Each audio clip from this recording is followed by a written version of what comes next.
In the spring of 1937, two of the most powerful artists alive were watching the same world burn and drawing completely different conclusions about what to do with the fire. One of them was in Paris, inside a vast studio on the Rue des Grands Augustins surrounded by newspapers and silence. The other was in Mexico City, standing on a scaffold 30 feet in the air, painting an entire nation's history onto a wall that would outlast him by centuries. They had never shared a stage. They had never truly spoken.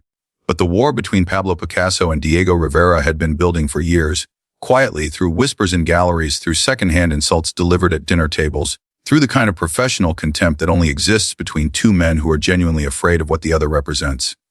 And then Rivera said it out loud. He said Picasso had stolen African art. He said Picasso had looked at the masks, the forms, the geometric power of African visual tradition, a tradition that belonged to people who had been colonized, silenced, and erased, and had taken it for himself, repackaged it, put his name on it, called it genius. Rivera did not whisper this. He said it in public, to journalists, to fellow artists, to the political circles of Mexico City, where his reputation as a revolutionary voice carried enormous weight. He said that Picasso's Cubism, this movement that had supposedly changed the entire direction of modern art, was built on a foundation that Picasso had no right to claim.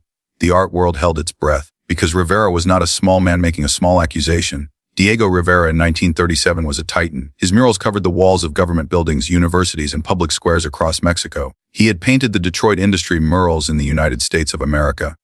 He had been commissioned to paint Rockefeller Center in New York City, and had been destroyed for refusing to remove a portrait of Lenin from the work. Rivera was political in ways that most artists were not. He was a communist, he was a provocateur, he was married to Frida Kahlo, whose own rising international reputation added another layer of complexity to every confrontation he entered.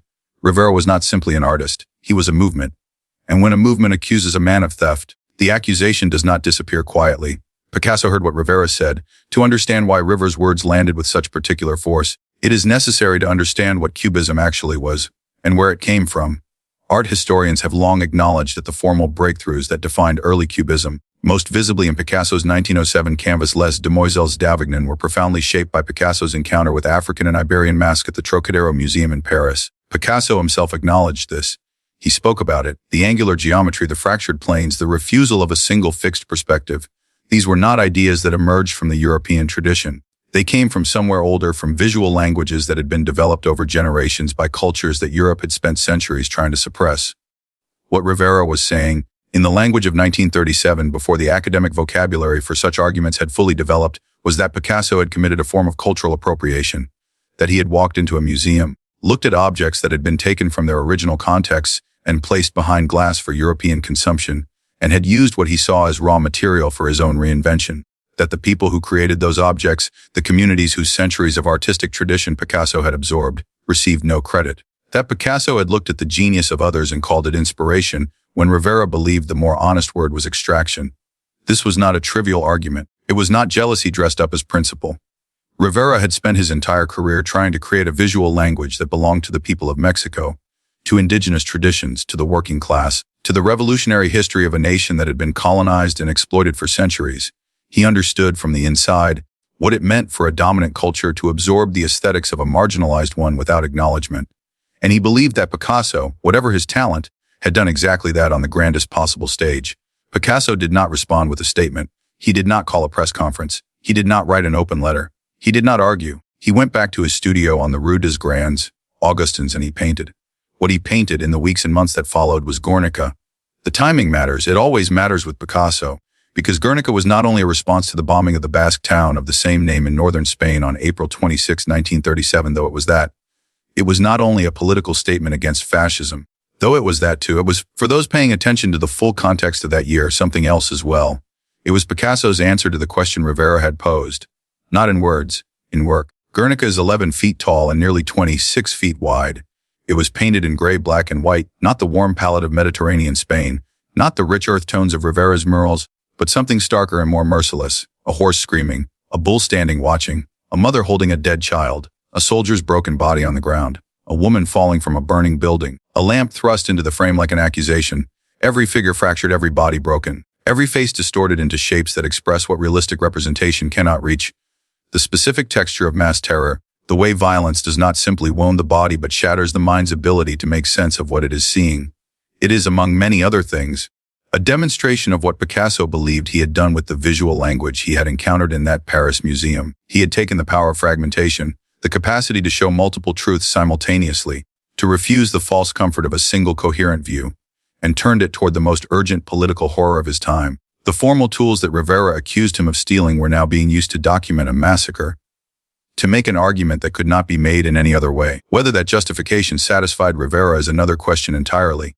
The two men's argument about African artistic influence was never resolved publicly in the way that dramatic confrontations sometimes resolve in the stories we tell about them. There was no single moment of reckoning in a gallery, no public debate, no exchange of letters that has been preserved in its entirety. What existed between Picasso and Rivera was something messier and more honest than that, a genuine disagreement between two men who held incompatible views about what art owed to its sources and what genius was actually made of. Rivera believed that authentic art required honesty about its roots. His own murals were explicit about this. They named their sources. They placed indigenous traditions and working class imagery at the center of a grand historical narrative, not as raw material to be transformed into something more palatable for European galleries, but as the subject itself. Rivera's walls were acts of restitution as much as creation. He was giving something back, and he believed that Picasso, whatever his achievement, had never done that, had never looked at the African masks and said this comes from somewhere. These were made by someone. Their tradition has a name. Picasso believed that the encounter between an artist and a source of visual power was something beyond ownership. That when he walked through the Trocadero and felt something shift in his understanding of what form could do, that experience belonged to him because he had been genuinely transformed by it. That to use something is not the same as to steal it. That the history of all art is the history of absorption, of one tradition flowing into another, of artists looking at the world and at each other and finding, in unexpected places, the exact element that their own work was missing. He did not deny the African influence. He had never denied it. What he refused was the implication that acknowledging an influence and failing to resolve its political complexities made a work of art illegitimate. These are not simple positions. They are not positions that can be cleanly adjudicated. Art historians and cultural theorists have continued to argue about them for decades, and the argument has only grown more textured as the vocabulary for discussing cultural exchange, colonialism, and artistic influence has developed. What Rivera was pointing toward in 1937, without quite having the language for it, has become one of the central questions of contemporary cultural discourse. What Picasso was defending, the transformative power of genuine artistic encounter, has not lost its force either. What is remarkable, looking back from the distance of time, is how completely both men's lives embodied the argument they were having. Rivera returned to Mexico City and continued painting. His murals grew larger and more ambitious. He painted the history of Mexico from the pre-Columbian period through the Revolution and into the modern industrial age. He painted workers and peasants and indigenous figures with the kind of monumental dignity that European art had historically reserved for emperors and saints. He never stopped believing that the political content of a work of art was inseparable from its formal choices, that how you painted was a statement about who you believed mattered. Picasso remained in Paris through the German occupation of France during the Second World War, a decision that was itself a kind of political statement, though a more ambiguous one than Rivera would have made. He continued producing work at a volume and variety that astonished everyone around him. Paintings, sculptures, ceramics, prints, drawings, he never stopped. And through all of it, the formal vocabulary that he had developed in those early years, the fractured planes, the simultaneous perspectives, the refusal to let a face be seen from only one angle, remained the foundation of everything he made. Guernica traveled. It left Picasso's studio and went to Paris, then to New York, where it was displayed at the Museum of Modern Art for decades.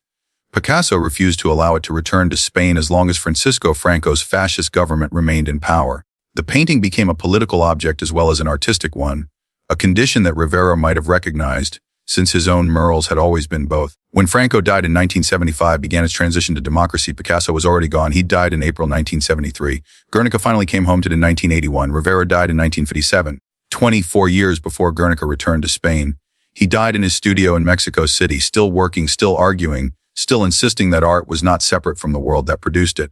What remains between them, in the space where their argument never fully resolved, is something more valuable than a verdict. It is the record of a genuine tension between individual genius and collective debt, between transformation and theft, between the freedom of the artist and the responsibility of the person who carries that freedom.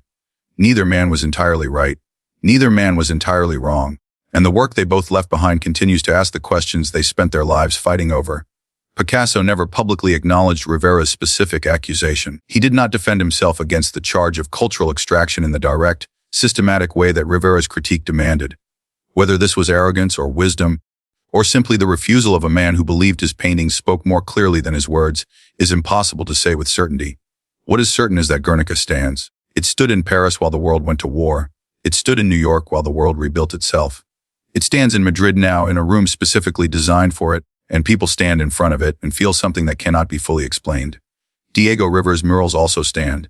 They cover the walls of the National Palace in Mexico City. Tourists and students and ordinary people walk past them every day. They tell a story about who built a country and who suffered for it, and who was forgotten and who refused to be forgotten. They are impossible to ignore. The two men who made these things were both right about something the other could not fully see. Rivera was right that influence carries responsibility, that taking from a tradition without acknowledgement is a form of erasure, that the most powerful formal innovations in Picasso's work did not emerge from nothing, but from somewhere very specific, somewhere with a history that deserved to be named. Picasso was right that transformation is real, that what an artist does with what they absorb can create something genuinely new, that the fact of influence does not automatically determine the value or the legitimacy of the work that follows. And perhaps the most honest thing that can be said about both of them is this: they were each, in their own way, trying to paint the truth about a world that resisted being painted truthfully. Rivera from the inside of a revolution, with his back against a wall he was trying to fill with justice. Picasso from the inside of a catastrophe, with a brush moving across canvas at a speed that looked, to those who watched him, less like artistic choice and more like a man trying to outrun something that was always gaining on him. What he was trying to outrun, no one who knew him ever fully agreed on. Some said it was death. Some said it was silence. Some said it was the fear which never left him entirely, that the next canvas would be the one where the ability finally ran out, where the hand would move and nothing would come. Rivera never seemed afraid of that. He seemed afraid of different things, of irrelevance, of complicity, of making work that did not serve the people who needed it most.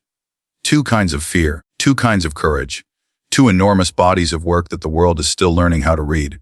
The argument between them did not end when either man died. It continues in every conversation about what art owes to its sources, about who gets to transform what, about whether the power of a finished work can redeem the complications of how it was made. These are questions that belong to the 21st century as much as they belong to 1937. They are questions that Picasso and Rivera in their conflict helped the world learn to ask, and perhaps that is the most lasting thing they made together. Not a painting, not a mural, but a question that refuses to go quiet, a question that still hangs in the air of every museum where their work is shown, in every classroom where their names are taught, in every conversation between artists trying to figure out what they owe to the world that made them.